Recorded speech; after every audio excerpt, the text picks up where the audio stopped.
Bonjour, bienvenue sur Génération Télévision pour le TV 168, le 7ème de l'ère du confinement. Merci pour votre fidélité, merci d'être là aujourd'hui. Voici la une pour débuter.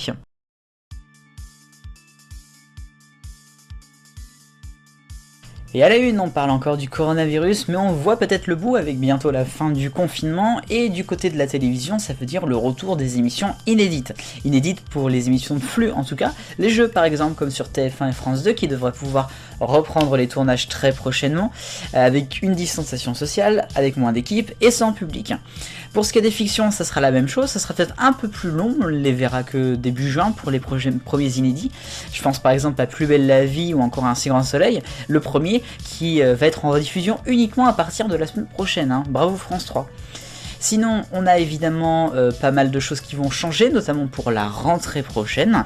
TF1 a déjà annoncé que la rentrée sera à peu près normale, ils ont déjà Koh-Lanta, ils ont déjà The Voice Kids par exemple. Danse avec les stars, ça par contre c'est compliqué. M6, on verra. En tout cas pour les deux grands groupes, ça plonge au niveau du chiffre d'affaires sur les semestres. Évidemment qu'ils s'en sortiront pas indemnes de cette crise. Et puis France Télévisions, de son côté, elle aussi c'est un peu la crise, un peu moins je dirais, parce qu'ils s'en sortent pas mal. Et Delphine Arnault a annoncé cette semaine qu'il va y avoir 20 millions d'euros en plus pour soutenir la création. Ça va faire en tout 440 millions d'euros par an que le groupe donnera, donc pour faire des émissions, pour faire de la fiction, du documentaire, tout ça. C'est une bonne chose, non ?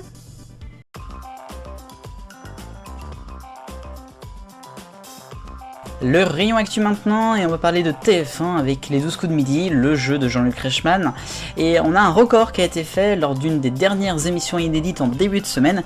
Eric a battu le score de Christian Quesada dans les grands maîtres de midi. Il est donc le meilleur grand maître en termes d'argent, pas en termes de participation. Il a 810 000 euros et quelques. Et donc il est le deuxième plus grand gagnant de l'histoire de jeux en France, après Marie de Qui veut gagner des millions. Allez, on va parler de Canal+, avec la Ligue 1, eh bien ça ne va pas, entre les deux, il y a de la tension, puisque Canal+ a décidé de rompre le contrat avec la Ligue de foot, alors que la saison n'est pas finie. Alors, elle est officiellement finie, mais enfin, il y aurait eu peut-être 2-3 petits trucs en plus, puis ça se fait pas vraiment en fait. Mais bon, ils ont décidé de le faire. C'est vrai que depuis l'histoire de Mediapro et ensuite de ce qu'il y a eu, c'est pas de bonne ambiance entre Canal et la Ligue. On verra bien l'année prochaine. Et puis dans l'actualité, la Starac va revenir. Alors attention, c'est pas officiel du tout.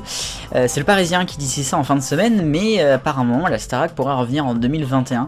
C'est en tout cas ce que Endemolshine voudrait. Ça serait peut-être une saison anniversaire avec pour les 20 ans avec les anciens candidats, ou une nouvelle, on sait pas trop.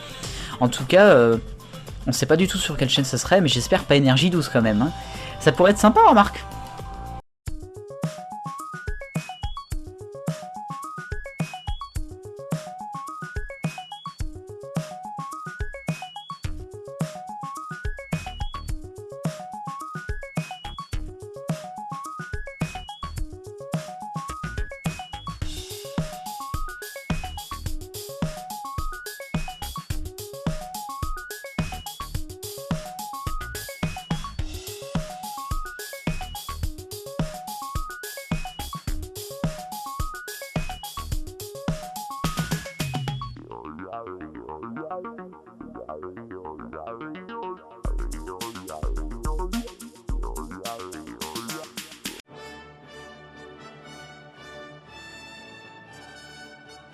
Et ce dimanche, c'était normalement l'Eurovision qui commençait, en tout cas les 2 semaines de célébration. Et aujourd'hui, un petit focus sur ce qui va se passer en 2020 pour quand même le concours. Il n'y aura rien cette semaine normalement, mais je prends un peu d'avance, la semaine prochaine, on aura quand même 3 événements qui seront aux couleurs de l'Eurovision. D'abord, le samedi 16 mai, à la place de la grande finale, on retrouvera bien sûr Europe Channel Light. C'est un événement qui va réunir tous les participants, mais aussi des anciens. Il y aura des surprises, des petits trucs par-ci par-là. Ça sera présenté par les animateurs allemands et en France, commenté sûrement par Stéphane Bern. Du côté des demi-finales, on a appris cette semaine qu'il y aurait des événements le mardi soir et le jeudi soir, et on va retrouver en fait tous les participants qui vont être, qui vont défiler en fait à la manière de la demi-finale, dans le même ordre, mais évidemment sans compétition.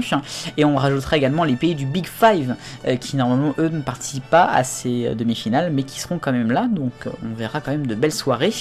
À noter que les fans pourront participer en dansant et en chantant derrière, en arrière-plan.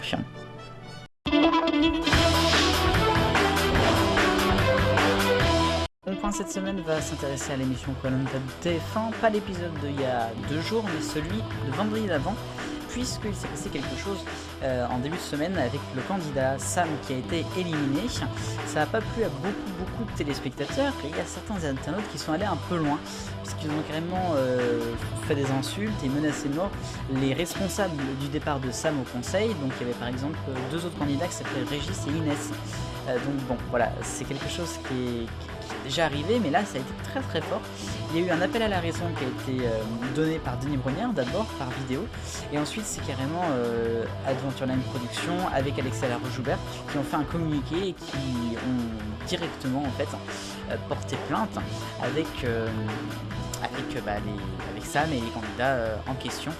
C'est un programme familial, ils disent pour Koh-Lanta, c'est vrai, ça devrait pas être comme ça. Question 168. Voulez-vous Fort Boyard cet été? Eh bien avec une écrasante majorité.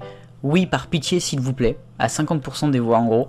Ensuite, eh bien, oui je voudrais bien, mais avec le confinement c'est compliqué, en deuxième position. Et puis en troisième, c'est faudrait pas mettre les équipes en danger, donc non. Et bien réponse dans quelques semaines pour Fort Boyard.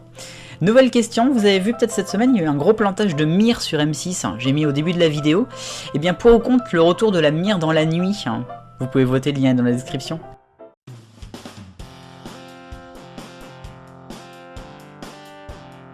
Mon agenda la semaine prochaine pour la télévision, mardi soir en prime time sur France 2, comme les autres, l'émission inédite de Frédéric Lopez, je vous conseille de la regarder. Mercredi après-midi sur France 3, tous prêts pour la dictée en direct avec Marie-Sophie Lacaro et Alex Good. Et puis samedi sur France 2 en prime time, le grand bêtisier, enfin la grande soirée du bêtisier, présenté par Bruno Guillon.